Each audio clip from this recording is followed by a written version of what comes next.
من علبة الشامبو دي هنعمل فكرة حلوة قوي وسهلة جدا.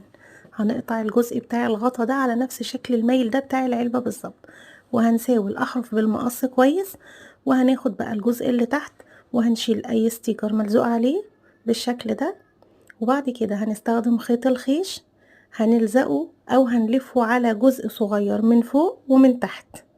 يلا نلزق الخيط مع بعض، هنثبته كده على الأحرف.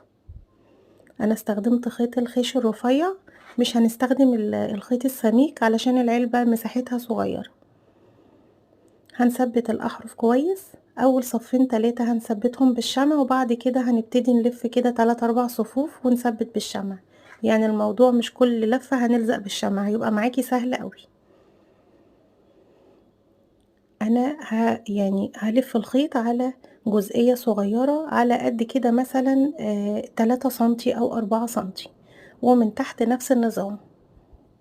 هسيب جزء ابيض في النص مش هلف عليه الخيط، اللي هو الجزء بتاع الازازة او العلبة، هنسيبه بلاستيك زي ما هو. وتعالوا هقولكوا بقى هنعمل فيه ايه بعد ما هنخلص الجزء بتاع القاعدة ده.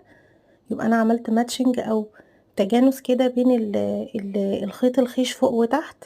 هثبت الحرف كويس وهقص الخيط، اهم حاجة الحرف او النهاية هنلزقها كويس. الجزء ده بقى اللي هو انا سبته، هنعمل عليه اشكال عشوائية بمسدس الشمع. هنعمل خطوط كده متعرجة فوق بعضها، هنملأ الجزئية دي كلها بالشكل ده. وبأي دهان ذهبي بقى هنبتدي نلون الجزء اللي احنا عملناه بالشمع. طبعا هنسيبه ينشف الاول، ياخد وقته، هياخد معاكي حوالي 10 دقايق او ربع ساعة عشان نتأكد انه نشف تماما.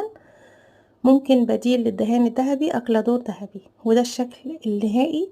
بقت فازة قطعة ديكور بجد شكلها حلو قوي، جربوها.